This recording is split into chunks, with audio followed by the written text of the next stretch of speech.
Everyone, చాలా మంది cutting and stitching videos పెట్టమని అంటున్నారు కదా, వాళ్ళ కోసమే ఈ వీడియో. ఒక్కొక్కరు ఒక్కొక్కలా స్టిచ్చింగ్ అయితే చేస్తారు. నేను నా స్టైల్లో నేను ఎలా కటింగ్ అండ్ స్టిచ్చింగ్ చేస్తాను అది నేను మీకు అయితే చూపిస్తాను. ఏమైనా తప్పులు ఉంటే తెలిసిన వారైతే ప్లీజ్ కామెంట్ చేసి అయితే చెప్పండి. నేను నా తప్పులను అయితే సరిదిద్దుకుంటా. నా ఛానల్ ని కొత్తగా ఎవరైనా చూసినట్టుగా అయితే సబ్స్క్రైబ్ అయితే చేసుకోండి. సబ్స్క్రైబ్ అండ్ లైక్ చేయడం వల్ల ఈ వీడియో అనేది ఇంకొంతమందికి రీచ్ అయితే అవుతుంది. ఇంకా లేట్ చేయకుండా మనం కటింగ్ లోకి అయితే వెళ్ళిపోదాం. నేనైతే ఇక్కడ 34 సైజ్ ఇది లాంగ్ ఫ్రాక్ అయితే కటింగ్ అయితే చేస్తున్నా. ఇక్కడ నేను 4 ఫోల్డ్స్ పెట్టి కాటన్ లైనింగ్ అయితే తీసుకున్నా. సో టాప్ లెంత్ వచ్చేసి నేను 15 ఇంచెస్ అయితే తీసుకున్నా. టాప్ హైట్ కి కొంచెం లాబ్గా ఉన్న వాళ్ళైతే 16 ఇంచెస్ వరకు తీసుకోవచ్చు. నేనైతే ఇక్కడ 15 ఇంచెస్ తీసుకొని స్కేల్తోనైతే నేను గీసుకుంటున్నా. స్ట్రైట్ గా లైన్ అయితే గీసుకోండి. సో స్ట్రైట్ గా వచ్చింది లేదనేసి ఇటు అటు రెండు సైడ్లు కూడా టేప్ని అయితే పెట్టయితే 15 ఇంచెస్ ఉన్నదా లేదా అనేది సరిగ్గా చూసుకోండి. ఇక్కడ నేను షోల్డర్ లెంత్ వచ్చేసి 6 ఇంచెస్ అయితే తీసుకుంటున్నా. సో 6 ఇంచెస్ దగ్గర అయితే మార్క్ చేసుకున్నా. హార్మోల్ లెంత్ వచ్చేసి 6.5 ఇంచెస్ అయితే తీసుకుంటున్నా. సో షోల్డర్ లెంత్ 6 ఇంచెస్ తీసుకున్నా. హార్మోల్ లెంత్ 6.5 ఇంచెస్ అయితే తీసుకుని స్ట్రైట్గా స్కేల్తోనైతే లైన్ అయితే డ్రా చేసుకోండి. సో పైన ఇంకా సైడ్కి కూడా డ్రా చేసుకోండి స్ట్రైట్గా. షోల్డర్ లెంత్ 6 ఇంచెస్ తీసుకున్నాం కదా, ఇప్పుడైతే నెక్ విడ్త్ అయితే తీద్దాం. సో నెక్ విడ్త్ అయితే నేను 3 ఇంచెస్ అయితే తీసుకుంటున్నా. So shoulder length 3 inches, neck inches 3 inches అనమాట. సో 3 ఇంచెస్ దగ్గర మార్క్ చేసుకొని నేను నెక్ డీప్ వచ్చేసి ఫ్రంట్ నెక్ కి నేను 5 ఇంచెస్ అయితే నేను పెట్టాను. సో 5 ఇంచెస్ దగ్గర అయితే ఇలా స్ట్రైట్గా లైన్ అయితే డ్రా చేసుకోండి. 5 ఇంచెస్ దగ్గర స్ట్రైట్గా లైన్ గీసిన తర్వాత ఒక బాక్స్ లాగా అయితే మీరు నెక్ అయితే డిజైన్ చేసుకోండి. సో ఫ్రంట్ నెక్ అయితే నేను 5 ఇంచెస్ తీసుకున్నా కదా. సో బ్యాక్ సైడ్ నెక్ అయితే నేను 6 ఇంచెస్ అయితే డీప్ తీసుకుంటున్నా. బ్యాక్ నెక్ డీప్ వచ్చేసి 6 ఇంచెస్, ఫ్రంట్ నెక్ డీప్ వచ్చేసి 5 ఇంచెస్ అయితే తీసుకొని ఇలా అయితే నేను బాక్స్ లాగా అయితే డ్రా చేసుకుంటున్నా. ఇప్పుడు మనం చెస్ట్ లూజ్ అయితే తీసుకుందాం. సో 34 సైజ్ కదా. సో 34 డివైడెడ్ బై 4 చేస్తే మనకి 8.5 అయితే వస్తుంది. సో 8.5 దగ్గర అయితే ఒక మార్క్ అయితే చేసుకోండి. ఇక్కడైతే నేను 8.5 దగ్గర అయితే మార్క్ చేసుకుంటున్నా. సో ఎక్స్ట్రా మనకి మార్జిన్ కోసం కావాలి కాబట్టి 8.5 దగ్గర నుంచి ఎక్స్ట్రా 2 ఇంచెస్ వరకు అయితే నేను మార్జిన్ తీసుకుంటున్నా. 2 ఇంచెస్ దగ్గర ఒక మార్క్ని అయితే పెట్టండి. సో ఇప్పుడు మనం నడుం లూజ్ వచ్చేసి 30 ఇంచెస్ ఉందన్నమాట. సో 30 డివైడెడ్ బై 4 చేస్తే మనకి 7.5 అనేది వస్తుంది అనమాట. సో 7.5 దగ్గర అయితే ఒక మార్క్ని అయితే పెట్టండి. ఇప్పుడు నేను హార్మోల్ దగ్గర హ్యాండ్ షేప్ కోసం అయితే హార్మోల్ని అయితే ఒక 1 ఇంచ్ వరకు అయితే మార్క్ చేసి ఇలా హార్మోల్ షేప్ని అయితే ఇలా చేత్తోనైతే ఇలా గీస్తున్నా. మీ దగ్గర స్కేల్ ఉంటే మీరు స్కేల్తో ఈజీగా అయితే డ్రా చేసుకోవచ్చు. హార్మోల్ షేప్ని కూడా గీసేసాం కదా. ఇప్పుడైతే నెక్ షేప్ని అయితే మనం గీసుకోవాలి. సో నెక్ అయితే రౌండ్ నెక్ కావాలని చెప్పారు. సో రౌండ్ నెక్ కోసం అయితే so front and back neck రెండు ఇక్కడ ఉన్నాయి కాబట్టి సో రౌండ్ నెక్ని అయితే ఇలా డ్రా చేస్తున్నా చేత్తో. ఇప్పుడు నేను పై టాప్ని ప్రిన్సెస్ కట్లో స్టిచ్ చేయబోతున్నాం కాబట్టి సో ప్రిన్సెస్ కట్ కోసం ఇక్కడ నేను చూపిస్తున్న విధంగా ఇక్కడైతే మీరు 3 ఇంచెస్ దగ్గర అయితే ఒక మార్క్ని అయితే మీరు గీయండి. 3 ఇంచెస్ దగ్గర నుంచి మళ్ళీ ఒక 2 ఇంచెస్ ఎక్స్ట్రా మార్క్ని అయితే అక్కడైతే గీసుకోండి. సో ఇలా అయిపోయిన తర్వాత పై షోల్డర్స్ నుంచి 10 ఇంచెస్ దగ్గర అయితే ఒక లైన్ అయితే డ్రా చేయండి. ఇక్కడ నేను చూపిస్తున్న విధంగా ఒక 10 ఇంచెస్ దగ్గర అయితే ఒక లైన్ డ్రా చేసిన తర్వాత సో కింద మనం ఫస్ట్లో అయితే 3 ఇంచెస్ దగ్గర అయితే మనం మార్క్ చేసాం కదా. సో అక్కడ నుంచి 10 ఇంచెస్ వరకు ఒక స్ట్రైట్ లైన్ అయితే డ్రా చేయండి. ఇలా స్ట్రైట్ లైన్ డ్రా చేసిన తర్వాత సో మనం పక్కన 2 ఇంచెస్ దగ్గర తీసుకున్నాం కదా. సో అక్కడైతే ఒక 3 ఇంచెస్ వరకు లైన్ అయితే డ్రా చేసి ఇలా చేత్తోనైతే ఒక షేప్ని అయితే ఇవ్వండి. ఇలా అనమాట నేను చూపిస్తున్న విధంగా ఒక షేప్ని అయితే గీయండి. ఇప్పుడు ఈ పాయింట్ నుంచి మనం హార్మోల్ సెంటర్ మధ్యలో అయితే ఇలా అయితే డ్రా చేసుకోండి. నేను చూపిస్తున్నా కదా ఇలా అనమాట. నాకు చెప్పడం సరిగ్గా రావట్లేదు. సో ఇలా అయితే ఒక లైన్ అయితే డ్రా చేసుకోండి, ఒక షేప్ని అయితే ఇవ్వండి. సో ఇక్కడ ఇంటి కొట్టిన మార్క్ అనేది మనం కటింగ్ చేసినప్పుడు ఇదైతే పోతుంది అనమాట. ఇప్పుడు నడుం లూజ్ని అయితే చూద్దాం. సో ఫస్ట్ అయితే ఇక్కడ 7.5 దగ్గర అయితే నేను మార్క్ చేశాను కదా. ఇప్పుడు మనం ఇక్కడ కటింగ్ దగ్గర ఒక 2 ఇంచెస్ పోతుందని చెప్పాను కదా. సో ఆ 2 ఇంచెస్ మనం ఇక్కడైతే మళ్ళీ 2 ఇంచెస్ అయితే ఎక్స్ట్రా మార్క్ అయితే చేసుకోవాలి. సో ఎక్స్ట్రా మార్క్ చేసిన తర్వాత ఇప్పుడు మనకి 7.5 అయితే ఉంటుంది అనమాట ఆ కటింగ్ది పోగా.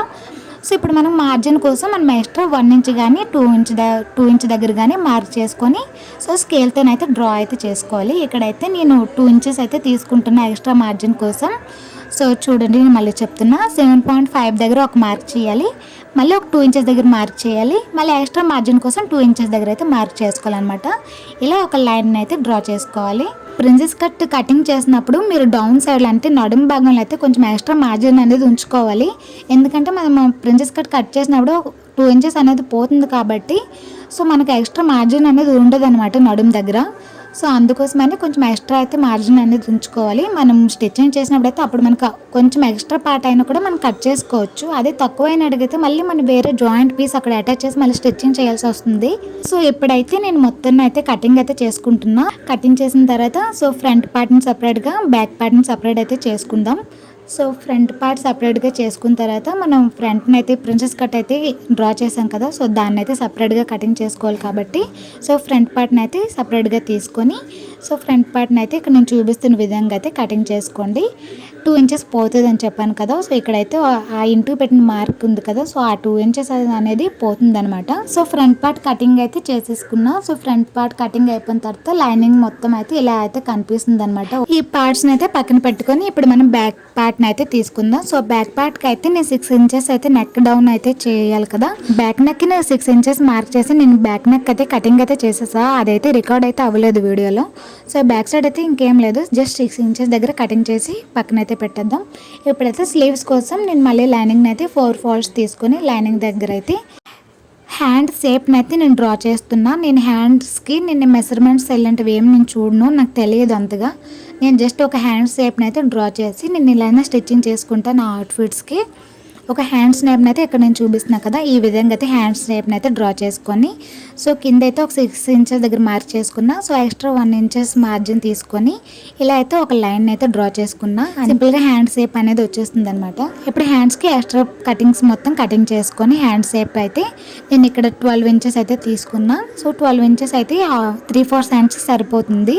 బాడీ పార్ట్స్ మొత్తం లైనింగ్ అయితే కటింగ్ అయితే చేసేసాం కదా, సో వీటిని ఇప్పుడు మనం మెయిన్ ఫ్యాబ్రిక్ మీద పెట్టి కటింగ్ అయితే చేసుకుంటాం.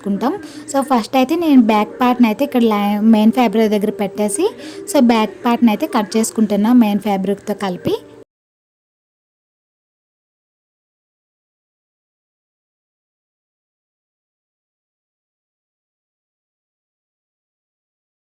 బ్యాక్ పార్ట్ కటింగ్ అయితే అయిపోయింది. ఇప్పుడు మనం ప్రిన్సెస్ కట్లో ఉన్న సైడ్ పార్ట్స్ ఉంటాయి కదా, సో ఈ పార్ట్స్ని అయితే ఈ విధంగా పెట్టుకోండి. సో వీటిని కూడా ఇలా పెట్టిన తర్వాత వీటిని కూడా మెయిన్ ఫ్యాబ్రిక్తో అయితే ఇలా అయితే కటింగ్ అయితే చేసుకోండి. వీటిని స్టిచ్చింగ్ చేసినప్పుడు కొంచెం చూస్తూ స్టిచ్చింగ్ చేయండి. ఈ రెండు ఆపోజిట్ సైడ్లో ఉండాలన్నమాట. సో చాలామంది ఒకే సైడ్లో పెట్టి స్టిచ్చింగ్ అనేది చేసేస్తుంటారు. సో ఇప్పుడైతే మనం మధ్యన ఉన్న పార్ట్ని అయితే ఇలా కట్ చేసుకుంటున్నా. ఇక్కడైతే నేను దీనికోసం నేను ఎక్స్ట్రా 1 ఇంచ్ అయితే పైన అయితే కొంచెం 1 ఇంచ్ అయితే నేను తీసుకుంటున్నా. అది ఎందుకు తీసుకుంటున్నాను అనేది నేను స్టిచ్చింగ్ వీడియో చేసినప్పుడు చెప్తాను. సో వీటన్నిటి కటింగ్ అయితే అయిపోయింది కదా, ఇప్పుడైతే హ్యాండ్స్ని అయితే కటింగ్ చేద్దాం. నేను హ్యాండ్స్ కోసం సారీలో ఉన్న పళ్ళు పార్ట్ని అయితే తీసుకుంటున్నా. సో పళ్ళు పార్ట్ దగ్గర అయితే లైనింగ్ అయితే ఇలా పెట్టేసి సో పళ్ళు పార్ట్ దగ్గర అయితే హ్యాండ్స్ కోసం అయితే కటింగ్ అయితే చేసుకుంటున్నా. ఇలా 2 హ్యాండ్స్ని కూడా ఇలా పళ్ళు పార్ట్ దగ్గర అయితే కటింగ్ చేసుకుంటున్నా. సో మన ఫ్యాబ్రిక్స్ మొత్తం మెయిన్ ఫ్యాబ్రిక్తో కలిపి మన కటింగ్ అయితే చేసుకున్నాం కదా, వీటిని స్టిచ్చింగ్ చేసినప్పుడు పిన్స్ని అయితే అటాచ్ చేసి అయితే స్టిచ్చింగ్ చేసుకోండి. అప్పుడు క్లాత్ అనేది కదలకుండా ఉంటుంది అనమాట. వీటన్నిటికీ నేను పిన్స్ని అయితే పెట్టి అయితే స్టిచ్చింగ్ అయితే చేసుకుంటాను.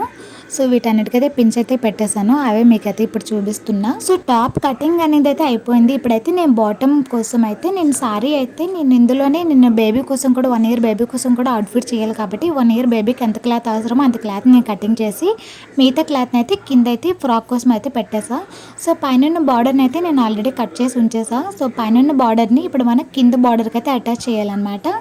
సో ఎంత లెంత్ అయితే కావాలో అంత లెంత్ బట్టి కింద బార్డర్ని అయితే అటాచ్ చేసి అయితే స్టిచ్ చేస్తాను. సో లాంగ్ ఫ్రాక్ అయితే వీళ్ళకి కింద లైనింగ్ అయితే క్రేప్ లైనింగ్ అయితే వేయమన్నారు. సో దీనికోసం అయితే నేను pink colour crepe lining 2 meters అయితే తీసుకున్నా. వాళ్ళు 2 మీటర్స్ వేయమన్నారు. So pink colour crepe lining అయితే నేను తీసుకున్నాను. ఈ 2 మీటర్స్ లైనింగ్ అయితే నేను ఈచ్ 1 మీటర్కి అయితే నేను మధ్యన అయితే కటింగ్ అయితే చేసేసా. ఎందుకంటే మనం లాంగ్ ఫ్రాక్ స్టిచ్ చేసినప్పుడు 2 పార్ట్స్ అనేవి డివైడ్గా మనం వేరే సపరేట్గా మనం స్టిచ్చింగ్ చేయాలి కాబట్టి లైనింగ్ కూడా నేను 2 పార్ట్స్ పెట్టి నేను కింద అయితే స్టిచ్చింగ్ అనేది వేసుకున్నాను అనమాట. లైనింగ్ ఎంత హైట్ కావాలో అంత హైట్ బట్టి నేను కటింగ్ చేసుకొని కింద అయితే స్టిచ్చింగ్ కూడా నేను ఆల్రెడీ వేసేసుకున్నా. సో టాప్ అండ్ బాటమ్ రెండు కూడా కటింగ్స్ అయితే నేనైతే మీకు ఇప్పుడైతే చూపించాను కదా. నేను నెక్స్ట్ వీడియోలో అయితే స్టిచ్చింగ్ ఎలా చేయాలి అనేది నేను నెక్స్ట్ వీడియోలో అయితే చూపిస్తాను. ఈలోగా మీరు ఛానల్ అయితే సబ్స్క్రైబ్ అయితే చేసుకోండి. మీరు సబ్స్క్రైబ్ చేయడం వల్ల నేను చేసిన ప్రతి వీడియో మీకు నోటిఫికేషన్ అనేది వస్తుంది అనమాట. మనం నెక్స్ట్ వీడియోలో అయితే కలుద్దాం. అంతవరకు టేక్ కేర్, బాయ్ బాయ్.